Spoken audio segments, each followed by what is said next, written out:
아멘. 오늘 말씀 에덴 동산에서 일어난 이제 사건이고요. 이제 선악과를 먹고 났을 때 일어난 어떤 결과라 볼 수 있습니다. 7절 같이 한번 7절 한번 읽어보겠습니다. 이에 그의 눈이 밝아져 자기들이 벗은 줄을 알고 무화과 나무 잎을 엮어 치마로 삼았더라. 눈이 밝아졌는데 상대방에 대해서 나쁘게 봤다는 거예요. 그 좋았던 관계가 선악과를 먹고 나서는 갑자기 불편한 관계, 좋지 않은 관계가 되었는데, 첫 번째 이제 오늘 메시지는 외롭지 않으려면 친밀한 관계를 이제 맺어야 된다는 것입니다. 이제 선악과를 따먹고 나서 가장 큰 문제는 아담과 하와의 이 관계, 좋았던 관계, 또 부부 관계가 갑자기 순식간에 나빠졌다는 것입니다. 그리고 그 전까지는 벌거벗었지만은 부끄러움을 하지 않았는데 눈이 밝아지고 나서는 부끄러워하기 시작했다는 것입니다. 여러분, 이제 우리 현대인들의 특징이 뭔가 하면 외로움입니다. 외로움. 가족이 있고 또 뭐 교회도 있고 내 주변에 아는 사람이 많이 있는데, 이제 현대인들의 가장 큰 문제는 이제 외로워하고 있다는 것입니다. 왠지 외로움이 있습니다. 직장에서 굉장히 높은 지위에 올라갔는데 높은 지에 올라갈수록 외로움에 이렇게 좀 느끼고 있습니다. 또 돈은 많이 가지고 있는데 이상하게 외로워하는 사람들이 있습니다. 돈이 있는데 돈을 막 펑펑 쓸 수 있는데 근데 이상하게 마음은 이렇게 외롭습니다. 예수 믿고 있고 교인들도 있고 아는 사람도 많이 있는데 근데 왠지 이렇게 혼자 있으면 좀 외로움을 타고, 또 나이가 들면은 50이 좀 이렇게 넘어서게 되면은 왠지 이렇게 모르는 이렇게 외로움이 이렇게 쑥 이렇게 올 때가 있습니다. 그럼 여러분, 그 외로움을 이길 수 있는 그 어떤 방법은 혼자서는 안 된다는 겁니다. 내가 혼자서 예수 믿고 잘 믿고 내가 잘 살면 되지. 근데 절대 인간은 하나님께서 혼자서 그 외로움을 절대 이길 수 있게 만드신 것이 아니에요. 그래서 외로움은 꼭 둘 이상이 함께 관계를 맺었을 때 그 외로움을 이길 수 있다는 거예요. 혼자 하는 게 아니에요. 둘이 있어야 돼요. 둘 이상이 있어야 돼요. 그러니까 아담과 하와가 처음에는 하나님 안에서 굉장히 좋은 관계를 맺었어요. 외로움이 없었어요. 그런데 선악과를 먹고 나서 눈이 밝아졌는데, 눈이 밝아져서 상대방에 대해서 막 칭찬하고 좋은 걸 본 것이 아니고 상대방에 대해서 허물이 보이고 그러면 정지하기 시작, 판단하기 시작했고, 그러면서 그 관계가 갑자기 관계에 어려움이 생기고, 그리고 부부 관계였지만 외로움이 있게 되는, 문제가 생기게 되는 그런 걸 이제 볼 수가 있습니다. 여러분, 요즘 이제 저도 소그룹, 소모임을 많이 교회에서 강조를 하고 있어요. 근데 이건 저뿐만 아니라 한국 교회에서 많은 교회가 지금은 소그룹을, 또 소모임을 많이 강조를 해요. 이제 그 이유가 있는데요. 코로나를 이렇게 한 3년 겪었잖아요. 근데 뭐 교회 사이즈에 관계없이 코로나 3년을 잘 버틴 교회가 있고요, 잘 견딘 교회가 있고, 또 잘 버티지 못하고 이상하게 좀 어려움을 당하고, 또 코로나가 끝나고 나서도 회복이 잘 되는 교회가 있고, 이상하게 회복이 안 되는 교회가 있어요. 이건 교회의 교인들의 숫자와는 관계가 없어요. 교회가 크다고 해서 잘 회복이 되는 게 아니에요. 또 회복이 안 되는 교회가 있고, 또 교회가 작다고 해서 또 회복이 금방 되는 게 아니에요. 그 이유를 봤더니 소그룹이 잘 된 교회들은 코로나 기간 동안에도 잘 견뎠다는 거예요. 예배를 잘 드리고 어려움이 있었지만은 계속 모임을 갖고, 그리고 코로나가 끝나고 나서도 소그룹이 강한 교회는 금방 회복이 되고, 또 잘 이렇게 또 봉사를 하고, 뭐 교회 학교든 뭐 교회 식당이든 뭐 모임이든 잘 회복이 되는데, 소그룹이 약한 교회는 코로나가 끝나도 회복이 잘 안 되고, 이렇게 분위기가 왠지 이렇게 회복이 안 되고, 또 뭘 하려고 해도 이게 잘 중심을 이렇게 잡히지가 않고, 그래서 이제 봤더니 교회가 숫자가 많고 적은 게 중요한 것이 아니고 그 교회가 얼마큼 소그룹이 강한 교회냐, 다른 말로 하면 교인과 교인과의 관계가 얼마나 친밀하냐. 그래서 그 소그룹, 소모임, 그 관계가 친밀했던 교회는 잘 코로나 기간도 버티고 또 끝나고 나서도 금방 회복이 되는데, 소그룹이 약했던 교회는 금방 회복이 안 되고 코로나 기간 동안에도 굉장히 힘들게 교회가 유지가 되고 한 걸 볼 수가 있습니다. 그래서 여러분, 우리가 교회를 한 교회 다닌다고 해서 다 친한 건 아니잖아요. 같은 교회를 다녀도 그냥 서먹서먹하고 그냥 아는 정도 그런 교인 관계가 될 수가 있고, 또 내가 좀 친한 사람은 아주 친하게 지낼 수도 있고, 이건 여러분 하나님과 나와의 관계에서 마찬가지예요. 하나님과 나와의 관계, 여러분 가까우셔야 돼요. 할렐루야. 여러분 하나님 나와의 관계도 친밀해야 돼요. 근데 여러분 어릴 때 교회를 다녀도요, 어떤 분들은 하나님 나와의 관계가 항상 일정한 분들이 있어요. 항상 평행선이에요. 사람과 사람과 사이에도 일정할 수 있잖아요. 그러면 그냥 내가 아는 정도죠. 같은 교회 다니고 내가 같은 남성, 같은 여전도에 있어도 그냥 아는 정도예요. 하나님이 이스라엘 백성들한테 향해서 어떤 예배는 하나님께 받지 않으신다고 했어요. 그 예배는 이스라엘 백성들이 그냥 형식적으로 예배를 드렸을 때 하나님께서는 거절하셨어요. 받지 않으신다는 거예요. 그 이유는 무엇인가 하면 그 예배가 너무 형식적인 예배로 끝났을 때 하나님은 예배를 받지 않으셨어요. 그래서 여러분과 제가 오늘 중요한 건 이 예배 시간은 하나님과의 아주 친밀해지는 시간이에요. 내 어려움도 고백하고 예배 드리면 하나님을 만나고 하나님을 내가 예배하고 하나님을 경험하고 하나님을 아주 가까이서 하나님을 예배하는 시간이 이 예배 시간이에요. 다윗의 믿음의 어떤 핵심은 무엇인가 하면 하나님과의 친밀함에 있어요. 그 다윗은 성경 말씀 쓰면서 뭐라고 하나님을 고백합니까? 여호와는 나의 목자시니 내가 부족함이 없으리로다. 여호와는 나의 목자입니다. 여호와는 우리의 목자라고 다윗은 한 번도 말한 적이 없어요. 나의 목자, 나의 하나님, 나의 아버지 하나님, 나의 여호와. 할렐루야. 그만큼 다윗이 어릴 때부터 하나님을 매일 경험했다는 거예요. 하나님을 가까이에서 하나님을 믿었다는 거예요. 그럼 두 번째 메시지예요. 근데 여러분과 제가 이런 관계라고 하는 거 다 알고 있잖아요. 관계 잘 맺는 거 알고 있어요. 근데 그 관계를 맺는 게 쉽지가 않아요. 그 이유는 무엇인가 하면 죄 때문에 그래요. 아담과 하와의 오늘 말씀해 보시면 특징이 뭔가 하면 책임 공방을 한다는 거예요. 서로 책임 공방을 해요. 여러분 가정에서 이렇게 부부싸움 할 때 그 부부싸움의 특징이 뭡니까? 모든 부부싸움의 특징, 책임 공방이에요. 당신 때문에. 모든 부부싸움의 공통점이에요. 이게 이제 계속 되면은 함께 살기 어려운 거죠. 당신 때문에, 당신 때문에. 근데 여러분, 이 죄라고 하는 이 죄성, 인간은 저에게도 죄성이 있고 모두에 다 죄성이 있어요. 이 죄성이 나타나는 순간에 모든 관계는 깨지게 되어 있어요. 그래서 여러분 명심할 건요, 사람과의 관계는 언제든지 깨질 수 있다는 걸 기억하셔야 돼요. 모든 관계는 좋았다가도 깨져요. 그 깨지는 게 뭡니까? 죄성이 드러났을 때. 그러니까 여러분 아담이 오늘 본문에서 보시면 12절 말씀 한번 보시면 읽어보겠습니다. 아담이 이르되 하나님이 주셔서 나와 함께 있게 하신 여자 그가 그 나무 열매를 내게 주므로 내가 먹었나이다. 아담이 이르되, 자, 하나님을 아담을 부르셨어요. 아담이 뭐라고 합니까?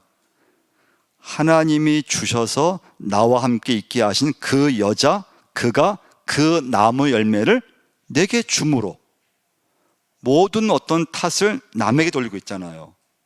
하와에게 돌리고 심지어 하나님에게 탓을 하고 있어요. 하나님이 내게 주신 그 여자가 열매를 먹으라고 해서 제가 먹었습니다. 그래서 여러분 이 죄라고 하는 것은 첫 번째 두려움을 심어줘요. 그 두려움은 모든 관계를 멀어지게 하는 거예요. 10절 말씀 보시면 이르되 내가 동산에서 하나님의 소리를 듣고 내가 벗었으므로 두려워하여 숨었나이다. 모든 관계를 깨트린 건 죄인데 그 죄라고 하는 것이 나타나는 첫 번째 증상이 뭔가 하면 두려움이에요. 마음속에 두려움을 심어줘요. 관계에서 두려움을 심어줘요. 그러면 사람을 피하게 되어 있어요. 그 사람이 마음에 안 들고 낯을 피해요. 그냥 관계를 맺지 않게 되어 있어요. 두 번째, 이 죄에서 나타나는 두 번째 증상은 뭔가 하면 남의 탓으로 돌린다고 하는 거예요. 여러분과 제가 오늘 이 시간 예배 드리시면서 이 시간 이후부터는 여러분 절대 어떤 일이 있어도 남의 탓으로 돌리지 않기를 축원을 드립니다. 믿음의 삶의 특징이 뭐냐? 모든 것을 내 책임으로 돌리는 거예요. 여러분, 가정에서 그 가정이 행복하냐 불행하냐 그 차이는 쉬워요. 불행한 가정의 특징이 뭐냐? 어떤 문제가 터질 때마다 서로 책임을 전가하는 가정은 불행한 가정이에요. 그런데 내 책임입니다. 내 책임이고 내가 부족해서 이런 문제가 생겨. 우리 가정에 이런 문제는 내가 잘못해서 그런 거니까. 그러면 그 가정은 회복되게 되어 있어요. 교회도 마찬가지예요. 어떤 문제 터질 때마다 그 교인들이 이건 내 책임입니다. 내가 부족해서 내가 더 기도했어야 되는데 기도하지 못해서 이런 일이 생겼습니다. 그럼 그 교회는 살아나게 되어 있어요. 행복한 교회예요. 근데 불행한 교회가 되려면 어떻게 되냐면 너무 쉬워요. 모든 것을 남의 탓으로 돌리면 그 교회는 쉽게 불행한 교회가 될 수 있어요. 남의 탓. 문제가 생길 때마다 남의 탓. 다른 사람 때문에. 그래서 여러분과 제가 예수 믿으면서 사람이 성숙해진다는 건 다른 게 아니에요. 성숙이 뭐냐? 모든 것을 내 책임으로 나에게서부터, 내 자신에게서부터 시작할 수 있다면 그 사람이 믿음의 사람이에요. 복음의 사람이에요. 여러분은 어떻습니까? 여러분은 가정에서나 교회에서 어떤 일이 일어났을 때 그걸 내 책임으로 돌립니까? 아니면 남의 탓으로 돌 때가 많이 있습니까? 우리 교회에서 이렇게 직분자를 세울 때가 있어요. 장로님으로, 또 안수집사님으로, 권사님을 세울 때가 있잖아요. 여러분, 교회에서 왜 직분자를 세운다고 생각합니까? 왜 교회에서 그냥 집사로 있으면 될 것 같고 그런데 왜 교회에서 이렇게 투표를 해서 어떤 분을 장로님으로, 어떤 분을 권사님으로, 어떤 분을 안수집사로 왜 세운다고 생각합니까? 교회에 왜 그런 중직자가 필요할까요? 그 직분은 다른 말로 하면 책임을 감당하는 사람을 보시면 돼요. 책임이에요, 책임. 교회 장로님이 되시면 그만큼의 책임을 감당하는 사람이 되시는 거예요. 교회를 섬기면 내 믿음뿐만 아니라 교회를 섬길 때, 어려움이 있을 때, 교회에서 뭘 하려고 했을 때 그 책임을 내가 더 감당하는 사람이 장로님이신 거예요. 예배를 책임을 감당하고 기도할 책임을 내가 감당하려고 하고 교회에 내가 헌신하려고 하고 교회를 내가 섬기려고 했을 때 내가 마음을 다해서 내게 있는 물질로, 내게 있는 어떤 시간이든 그 교회를 그만큼 내가 책임지면서 믿겠습니다. 하나님, 제가 책임지면서 이 재단을 섬기겠습니다. 그런 마음을 갖고 직분을 맡으면 문제가 없어요. 근데 여러분, 책임을 회피하려고 한다든지 교회가 어려움이 있을 때 그걸 남의 탓에 돌린다든지 그럼 직분을 맡으면 안 돼요. 직분은 여러분, 책임을 내가 끝까지 감당하는 사람이 교회의 직분을 맡을 수 있으셔야 돼요. 그 책임을 내가 지려고 하지 않으면 직분을 맡으면 큰일 나는 거예요. 가정으로 보면은 부모님이 주신 책임이 있는 거죠. 자녀, 가정, 양육할 책임, 그 가정을 돌볼 책임이 있는 거예요. 그러니까 여러분, 교회에서의 어떤 직분이든 그 직분은 책임을 감당하는 자리예요. 그러니까 좋은 자리가 아니에요. 여러분, 책임 감당이 얼마나 어렵습니까, 여러분? 교회 기도해야 되죠. 예배에 다 참석해야 되죠. 헌신해야 되죠. 각 기관 부서 돌봐야 되죠.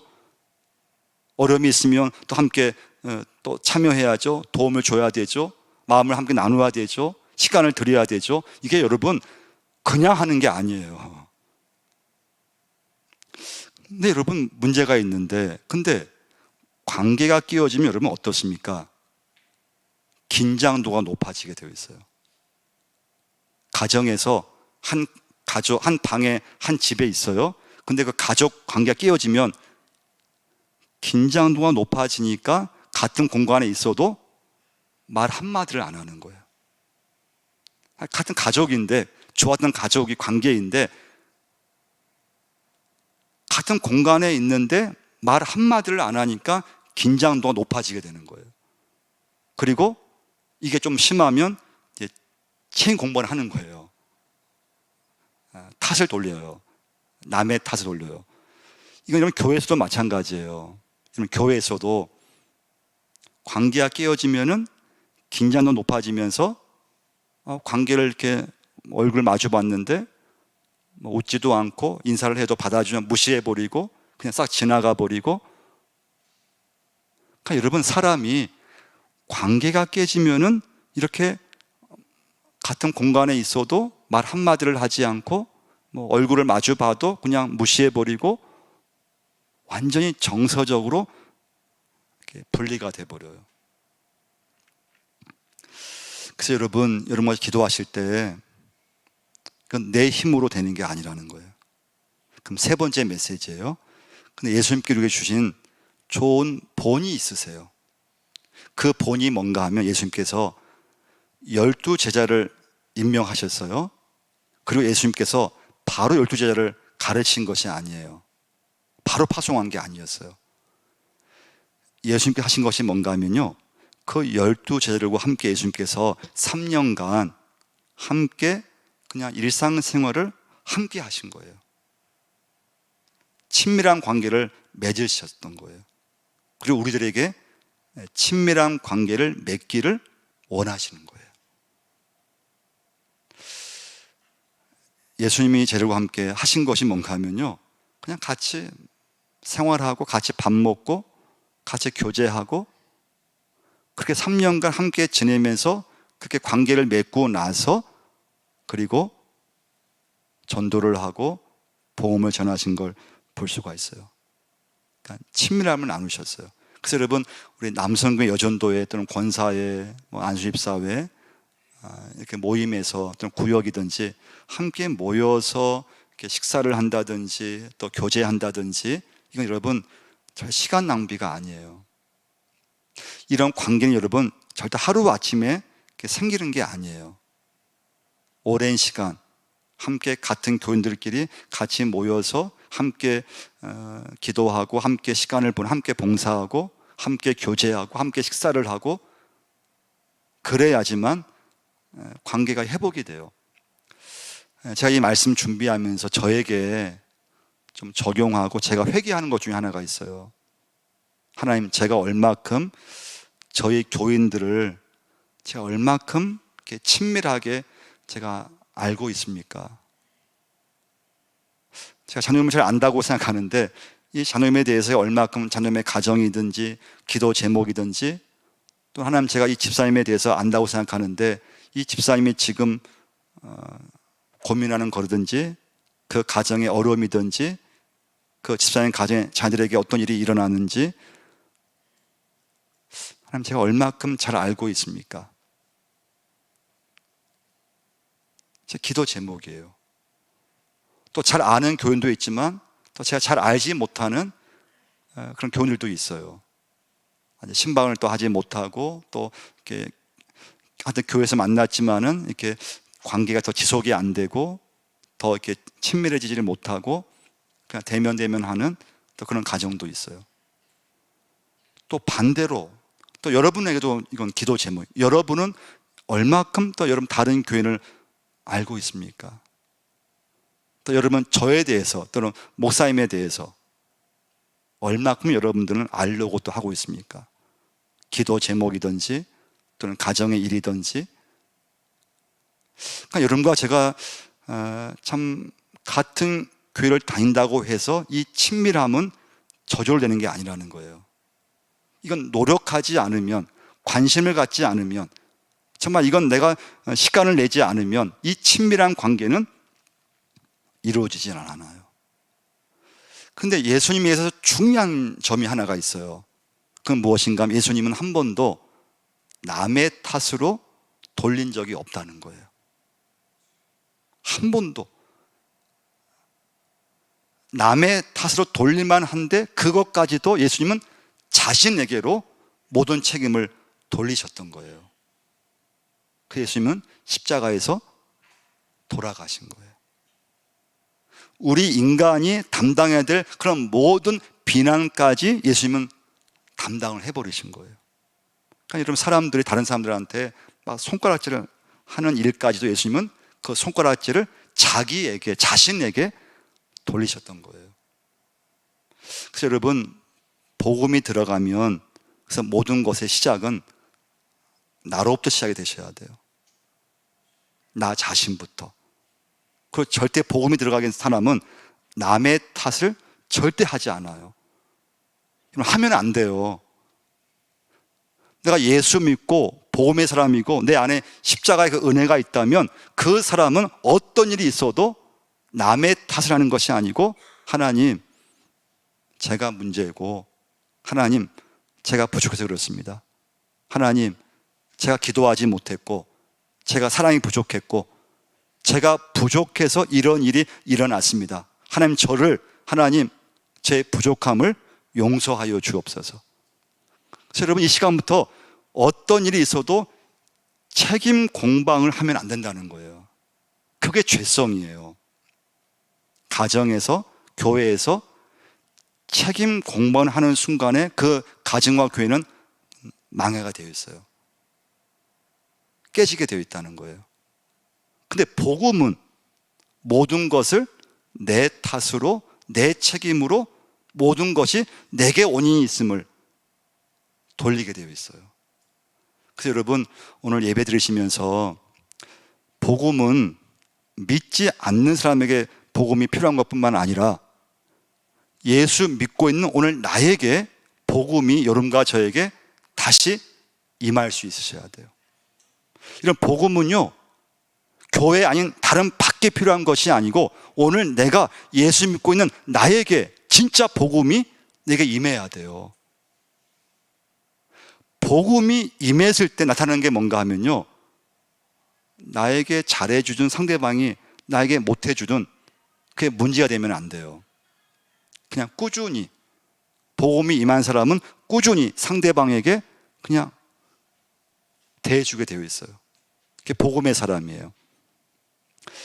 여러분, 예수님이 우리 사람들을 사랑하신다고 말씀만 하신 것이 아니에요. 말로 끝난 것이 아니에요. 십자가에서 자신을 죽음으로써 하나님의 사랑을 우리에게 보여주셨어요. 그래서 바울이 고백한 게 뭡니까? 에베소 3장 18절 말씀에서 능히 모든 성도와 함께 지식에 넘치는 그리스도의 사랑을 알고 그 너비와 깊이와 높이와 깊이가 어떠함을 깨달아 하나님의 모든 충만하신 것으로 너희에게 충만하게 하시기를 구하노라. 아주 중요한 말씀이에요. 하나님의 사랑이 넘치기를 기도한다는 말씀이에요. 그럼 바울이 왜 기도를 하고 있을까요? 이제 마지막 메시지예요. 우리 자녀들이 어릴 때 자랄 때요, 부모님의 사랑을 많이 받고 자란 사람과 가정에서 부모님 사랑을 많이 받지 못하고 자란 사람과의 큰 차이가 있어요. 그 차이가 뭔가 하면요, 부모님의 사랑을 많이 받고 자란 사람은 상처를 덜 받아요. 인간관계에서. 근데 부모님의 사랑을 좀 덜 받고 자란 사람의 특징이 뭔가 하면 상처를 잘 받는다는 거예요. 사람 말에도 상처를 쉽게 받고, 같이 봉사도 상처를 쉽게 받고, 상처를 쉽게 받아요. 또 하나의 특징이 뭔가 하면 작은 일에 민감하다는 거예요. 그러면 여러분 생각해 보세요. 작은 것에 민감하고 그리고 상처를 쉽게 받고 그러면 관계가 되겠냐 이거예요. 관계를 지속하기 어렵잖아요. 관계는 좀 어려움이 있어도 좀 이해하고 내가 잘 참고 그리고 상처를 안 받고 해야지만 관계가 지속이 되는데, 상처를 쉽게 받아버리고 작은 일에 민감하게 반응을 해버리고 그러면 그 관계는 금방 깨지게 되어 있거든요. 그럼 여러분과 제가 내가 예수를 믿고 내가 살고 있는데, 그러면 나는 그 관계를 잘 회복하면서 살고 있냐 이거예요. 이때 중요한 건 여러분과 제가 하나님의 사랑을 내가 경험하지 않으면 이 관계는, 모든 관계는 이어지지 않는다는 거예요. 그래서 우리에게 복음이 필요해요. 내 가정 속에 십자가가 정말 필요해요. 오늘 저에게, 저의 가정 속에 십자가의 복음이 정말 저에게 필요해요. 그래서 그 하나님의 사랑을 내가 경험하고 그 사랑을 가지고 가족들을 내가 관계를 맺을 때만 그 가정이 회복이 일어나게 되어 있어요.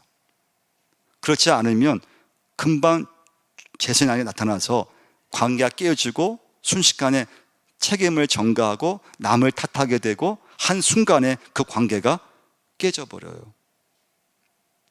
그래서 여러분과 제가 내가 진짜 예수를 믿고 있는가? 내가 복음을 정말 갖고 있는가? 정말 기도하셔야 돼요. 그래서 여러분, 사랑은요 내 힘으로 하는 게 아니에요. 내가 오늘도 사랑해야지, 관계 잘 맺어야지. 절대 안 돼요. 그럼 누가 할 수 있느냐? 예수 믿으면서 하나님의 사랑을 정말 경험하고 그 복음을 깊이 체험한 사람, 그 사람이 내 안에 약점이 있고 죄성이 있지만 모든 관계를 잘 회복하더라는 거예요. 할렐루야. 그 사람이 남을 탓하지 않고 모든 것의 책임을 자기에게로 돌려요. 내 책임입니다. 내 탓입니다. 제 부족입니다. 여러분과 제가 교회에서 우리가 수고를 많이 할 수 있어요. 헌신할 수 있어요. 하나님의 사랑을 경험한 사람은 내가 수고한 걸 나타내지 않아요. 내 입으로 말하지 않는다는 거예요. 내가 뭘 했는지, 내가 교회에서 예수 믿으면서 내가 헌신한 것이 무엇인지 내 입으로 말하지 않아요. 근데 내가 수고를 많이 했다는 걸 말을 하는 사람은 누군가 하면 예수를 믿었지만은 하나님의 사랑을 경험하지 못한 사람들이에요. 그러면 내가 수고한 걸 자꾸 이렇게 과시하게 되어 있어요. 내가 한 거, 내가 헌신한 거, 내가 수고한 거. 그러니까 여러분과 제가 복음을 제대로 내가 믿지 않으면 우리의 믿음은 아주 인간적인 것이 되어버려요. 근데 예수를 제대로 믿고 복음을 내가 딱 영접하게 되면요, 우리 자신은 그냥 무익한 종일 뿐이에요. 내가 수고한 게 많이 있어도 하나님 앞에서는 무익한 종입니다. 내가 헌신을 많이 했어요. 하나님 앞에서는 하나님 제가 한 것은 아무것도 없습니다. 무익한 종입니다. 그러면서 그 관계를 맺어가는 걸 볼 수가 있어요. 여러분과 저의 오늘 심령 속에 복음이 임해야 됩니다. 십자가의 그 복음이 임하셔야 돼요. 그걸 경험하셔야 돼요. 그게 진짜 믿어져야 돼요. 그 사람이 가족 관계에서부터 관계를 맺어요. 쉽지 않죠. 자녀들이 마음에 안 들 때도 얼마나 많습니까? 배우자가 마음에 안 들면 얼마나 많습니까? 근데 죄가 나타나게 되면은 그걸 이기지를 못해요. 금방 깨져버리고 금방 남을 탓하게 되고 자녀를 탓하게 되고 배우자를 탓하게 되어 있어요. 근데 복음을 내가 붙잡는 순간에 그 복음이 이런 자기 삶 속에서 나타날 수 있어야 돼요. 그 복음을 가진 사람이 교회 안에서 많이 있으셔야 돼요. 그 사람이 소모임을 하든지 소그룹을 하든지 구역을 하든지 그 속에서 하나님만이 나타나게 되어 있어요. 그 관계를 잘 맺어가요. 친밀하게 맺어가요. 그리고 잘 참아요. 잘 그것을 관계를 믿음 안에서 그걸 잘 조절해요. 그래서 하나님께 그 모임이든지 믿음이든지 열매를 맺게 되는 걸 볼 수가 있어요. 하나님 아버지, 오늘 저희들을 하나님께서 주의 자녀로 삼아주시면 감사를 드립니다. 하나님, 우리 속에 오늘 이 시간에 복음이 임하게 하여 주옵소서. 늘 복음이 우리 가운데 임하게 하시고 또 하나님의 사랑이 내 안에서 충만하게 나타나게 하여 주옵소서. 내 힘만 가지고는 하나님의 사랑을 할 수가 없습니다. 관계를 아버지 맺을 수가 없습니다. 관계 깨질 수밖에 없습니다. 내 마음에 안 들 때가 많이 있습니다. 하나님, 상대방이 나에게 잘해주든 못해주든 그게 문제되는 것이 아니고 꾸준히 모든 사람을 사랑할 수 있는 그런 믿음만을 주옵소서. 그런 복음의 사람이 되게 하여 주옵소서. 하나님, 남을 탓하는 것이 아니고 이 시간부터 모든 일 속에서 내게 책임이 있음을, 내 탓임을, 나에게 모든 책임을 돌릴 수 있도록 역사하여 주옵소서. 두려움이 사라지게 하시고 하나님, 모든 하나님 가정 속에 십자가의 복음이 임하게 하시고 우리 교회 속에 모든 모임 속에 십자가의 그 사랑만이 나타날 수 있게 역사를 허락해 주옵소서. 예수님의 이름으로 기도드리옵나이다. 아멘. 강지안 집사님 나오셔서 우리 봉헌 연주 해 주시겠습니다.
이 시간에 아버지 앞에 예물을 드렸습니다. 11조 감사, 성교, 성미까지 하나님께서 다 받아주시고 그 믿음대로 하나님 역사해 주시고 또 저들이 하나님을 잘 믿게 하시고 또 말씀대로 살 수 있게 도와주시고 또 살아가면서 하나님 몸이 아프든지 또 어려움을 당할 때가 있습니다.